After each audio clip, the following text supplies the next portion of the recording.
Shalom sahabatku yang terkasih dan sehati dalam Yesus Kristus. Jumpa lagi kita pada kesempatan kali ini. Mari kita siapkan diri dan hati kita untuk menjadikannya layak menyambut Tuhan, supaya kita bisa menjadi garam dan terang dalam kehidupan ini.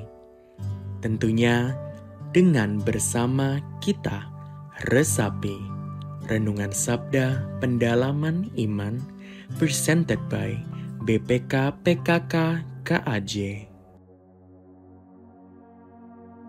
Bacaan dari Injil Matius bab 11 ayat 20-24. Lalu Yesus mulai mengecam kota-kota yang tidak bertobat, sekalipun di situ ia paling banyak melakukan mukjizat-mukjizatnya. Celakalah engkau Korazim, celakalah engkau Betsaida, karena jika di Tirus dan di Sidon terjadi mukjizat-mukjizat yang telah terjadi di tengah-tengah kamu, sudah lama mereka bertobat dan berkabung. Tetapi aku berkata kepadamu, pada hari penghakiman, tanggungan Tirus dan Sidon akan lebih ringan daripada tanggunganmu. Dan engkau Kapernaum, apakah engkau akan dinaikkan sampai ke langit? Tidak, engkau akan diturunkan sampai ke dunia orang mati. Karena jika di Sodom terjadi mukjizat-mukjizat yang telah terjadi di tengah-tengah kamu, kota itu tentu masih berdiri sampai hari ini. Tetapi aku berkata kepadamu, pada hari penghakiman, tanggungan negeri Sodom akan lebih ringan daripada tanggunganmu. Demikianlah Injil Tuhan. Shalom Bapak Ibu, Saudara-saudari yang terkasih dalam Kristus. Dalam Gereja Katolik, hari ini kita memperingati Santa Perawan Maria dari Gunung Karmel. Dan bacaan Injil pada hari ini dari Injil Matius bab 11 ayat 20 sampai dengan 24 untuk kita renungkan bersama-sama. Dikatakan di dalam ayat 20 bahwa Yesus mulai mengecam kota-kota yang tidak bertobat. Sekalipun di sana dia banyak melakukan mukjizatnya. Mengecam artinya mengkritik secara keras.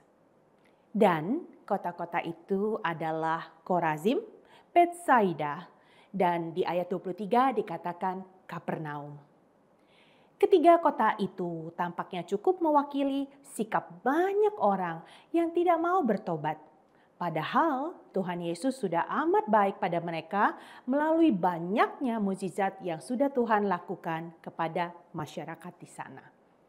Bacaan Injil pada hari ini banyak menekankan perihal pertobatan dan dosa apakah kiranya yang Tuhan ingin singkapkan kepada mereka. Ya, rasa kurang bersyukur atas kebaikan Tuhan. Merasa tidak pernah cukup atas semua yang mereka dapatkan. Yang adalah karena kasih karunia Tuhan. Tidak bersyukur. Membandingkan keadaan kita dengan orang lain. Ya, rasa iri hati yang pada akhirnya membuat kita jatuh ke dalam dosa. Kecaman Tuhan Yesus atas Korazim, Betsaida, dan Kapernaum seharusnya menjadi pelajaran bagi kita. Kita seperti bersikap iri hati dan kurang menerima segala berkat serta anugerah yang telah Tuhan limpahkan kepada kita. Karena kurang bersyukur inilah, maka kita akan selalu merasa kurang.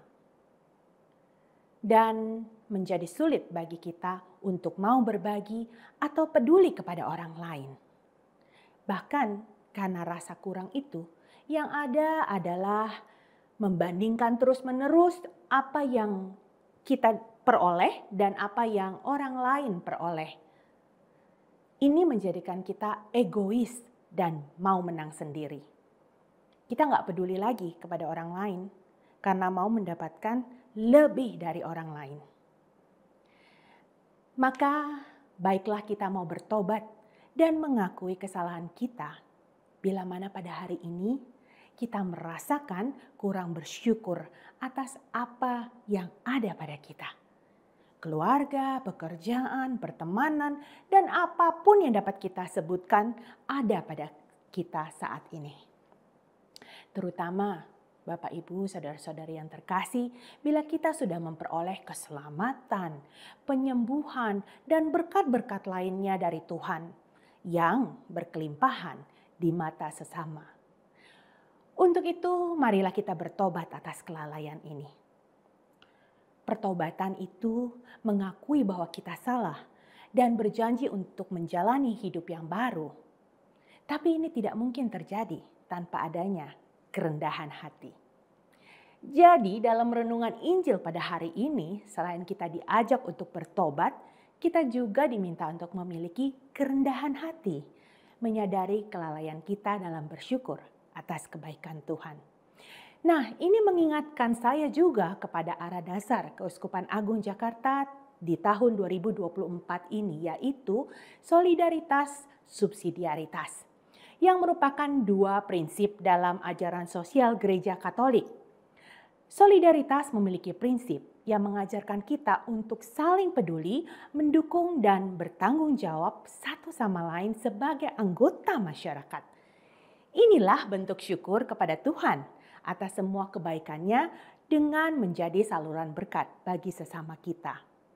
Sedangkan subsidiaritas adalah prinsip bahwa keputusan dan tanggung jawab harus diberikan kepada tingkat yang lebih rendah dalam masyarakat sejauh mungkin.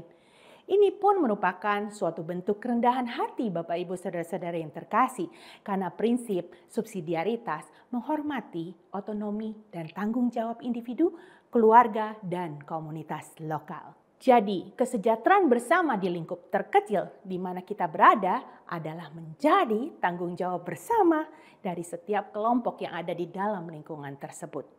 Dengan menyadari prinsip subsidiaritas ini, kita mengakui bahwa setiap kelompok memiliki kekhususan yang membuatnya berbeda dari kelompok lainnya. Namun sama-sama dipanggil untuk mewartakan kasih Tuhan dengan tujuan yang sama, yaitu kesejahteraan bersama. Untuk itu, kita mau berterima kasih dan memberikan rasa syukur kita kepada penyertaan Tuhan dan berkat-berkat yang Tuhan sudah berikan kepada kita. Dengan mau berbagi kepada sesama kita dan lebih peduli kepada masyarakat di sekitar kita juga.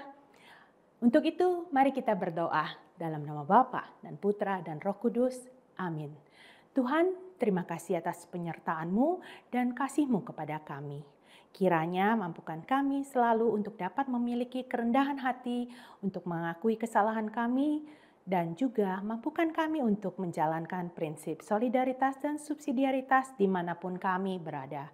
Kami mohon belas kasihan-Mu Tuhan selalu menyertai kami dan semua orang yang kami kasihi. Doa ini kami panjatkan melalui Yesus Kristus Tuhan dan Juru Selamat kami yang bersatu dengan Bapa dan Roh Kudus sekarang, selalu, dan sepanjang segala masa. Amin. Dalam nama Bapa dan Putra dan Roh Kudus. Amin.